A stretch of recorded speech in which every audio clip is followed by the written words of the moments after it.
जुहूमधल्या नर्सरीमध्ये जाणाऱ्या 4 वर्षाच्या मुलीवर लैंगिक अत्याचार झाल्याची घटना उघड झाली आहे।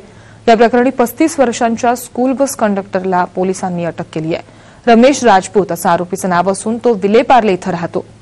मंगळवारी दुपारी लहान मुलांना घरी सोडण्यासाठी बस निघाली असताना ही मुलगी शेवटी एकटीच उरली।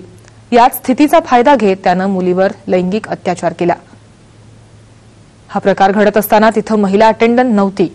झालेला प्रकार मुलीनं घरच्यांना सांगू नये म्हणूनही त्यानं तिला दम दिला।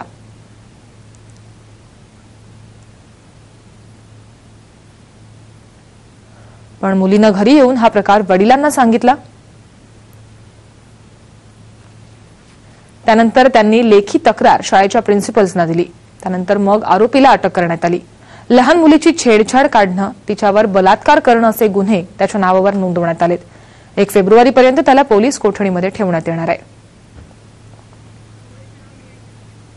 महापालिका शाळेच्या स्वच्छतागृहात दुसरीतल्या विद्यार्थिनीचा अनोळखी व्यक्तीनं विनयभंग केल्याची घटना गोवंडीतल्या शिवाजीनगर परिसरात घडली। संशयित व्यक्ती फरार असून त्याच्याविरुद्ध शिवाजीनगर पोलीस ठाण्यात गुन्हा दाखल झालाय। महापालिका शाळा क्रमांक 1 इथं सायंकाळी 5:30च्या सुमाराला हा प्रकार घडला। या शाळेत दुसरीच्या वर्गात असलेली विद्यार्थिनी संध्याकाळी स्वच्छतागृहात गेली होती।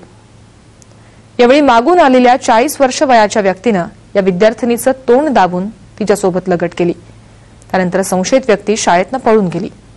पीडित बालिकेनं हा प्रकार शिक्षकांना सांगितला। त्यांनी हा प्रकार गांभीर्यानं घेत त्याची तक्रार पोलीस ठाण्यात केल्याची माहिती वरिष्ठ पोलीस निरीक्षक राधेश्याम अग्रवाल यांनी दिली आहे।